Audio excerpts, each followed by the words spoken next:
Hi, I'm Sally from Much Loved, and today I'm going to talk you through how to create an online funeral notice that will automatically display on your website. So once you've logged on to Much Loved, you'll come to your partner area, which looks a little bit like this, well, exactly like this. This is a demonstration page that we've set up for the purposes of this session. So the first thing that you need to do is just to click on the blue Create Attribute button. And that will take you through to the first section, which is all about the deceased. So the only information that you need to pop in order to create the page is the first name and the family name. But there is the option to also add in a middle name, a nickname, the gender, so you can specify whether they're male, female, otherwise it will refer to the person as they, pop in the date of birth and the date of death. And you can also upload a picture which will automatically display on the page for them as well. So just to note that that picture does need to be a JPEG format and it will need to be saved on your computer in order for you to upload it. So then you can just move on by clicking Save and Continue. And then you need to enter the funeral information. So all the funerals need to have a funeral notice title, and you can either pop your cursor in and add your own option, or just click on the arrow button here and you can just pre-select one of the titles that we've already got added in. Then add in your funeral date and the time. So the times are set in increments of 15 minutes, but if you need to change that, just pop your cursor in and then you can change it. And then you'll need to include the details of where the service is taking place. Now, we've preloaded some locations that are close by to you in your partner area. And if you just click on the arrow button, you'll be able to see that list. So if the one that you need is there, brilliant, just click on it and you can see that it pre-populates all the information. So the venue name and the address, and it'll display a little map as well. If it's not there, just pop your cursor in and add in the details, and just make sure that you search for the venue address for the details on the right-hand side where I'm holding over the cursor. And then just ensure that you've clicked Include this map in the funeral notice. Underneath that, you've got the funeral message. Now, this is the information that will display on your website. So it will give the family and the friends of the family the information about where the funeral is taking place. Obviously, at the moment, because of COVID-19, very few people and only immediate family are actually allowed to attend the funeral. So most of our funeral partners are taking this information out. And the best way to do that is to make the service private by clicking that button. And that what you can do is there's a free-form entry field, so you can just pop in any additional information that you'd like. So this is sort of some suggested text, and you can see here that you can add in a live streaming link, which will display directly on your website. The section underneath is just to sort of reiterate the donation instructions. So you might want to put something along the lines of family flowers only here, and I'll show you where that displays on your website.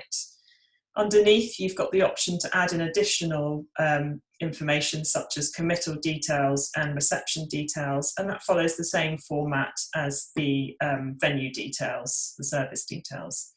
Then if you just click Save and Continue, you can move on to the next stage, and this is all about adding the charities. Now, there's no limit on our service to how many charities that you can add on the service. Obviously, you might, as a company, have a restriction on that. We've got about 2,500 or maybe even more charities listed on our service, but if the charity that your family wants to support isn't on there, then just click here to add its details. Add in as much information as you've got, so you'll have to put in an organisation for name.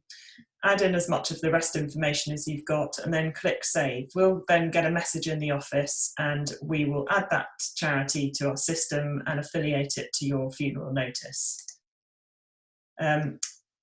Most of the time, the charity that you're looking for will be listed, so we'll just list one of those. So I've searched for Marie Curie. And you can see now that that's been affiliated to the funeral notice. And if I want to add any more, then just click Add Charity or Good Cause, and just continue the system until you've got all the charities listed. If the family want the money to go to a particular branch, or maybe if it's a hospital, they might like the money to go to a particular ward, then just click Add Instructions and add in the details. So this family would like the money to go to the Oxford branch of the Marie Curie Cancer Centre.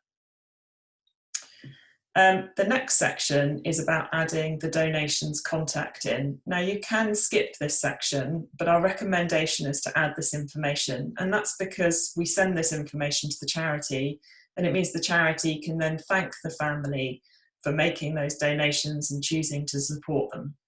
So if you just click Add Donations Contact, and then you can add in the details, so the first name, a family name, an email address,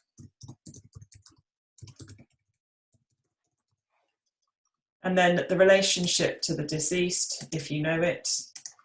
Pop in a mailing address so that a letter can be sent, because ordinarily I think the charities would probably write to thank the family.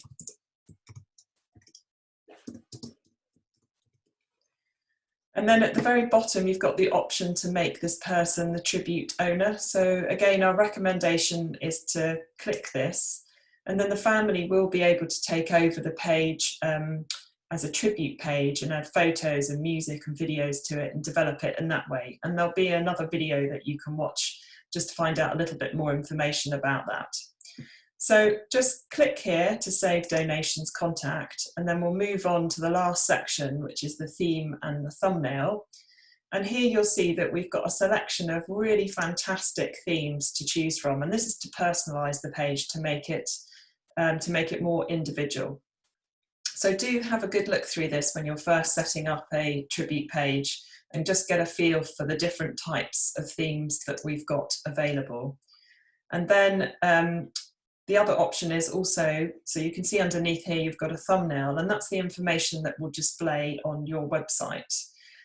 If you would like to choose a picture or upload a picture of the deceased, then you can just click upload a picture, and if you've already affiliated a picture to the funeral notice, there will be the option here for you to be able to use that picture as the thumbnail instead. Then click continue, and then this is just the last opportunity for you to check off all the details. You can see it's really easy to edit the information and then go back and just check that you've got all the right details in. Actually, even once you've set up your tribute, it's still possible to go back in and make changes to it. And then all you need to do is click Complete Tribute.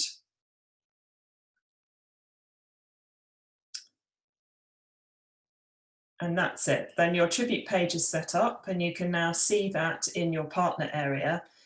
And then I'm just going to open up a test page that we've created, which is just a fictitious funeral director page.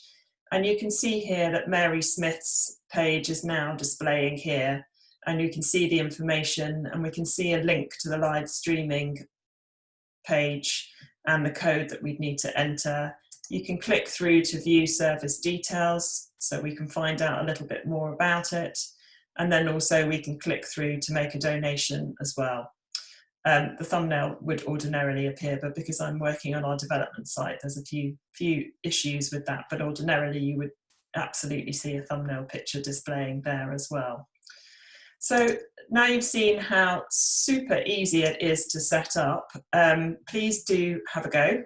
Do remember just to log in and have a go.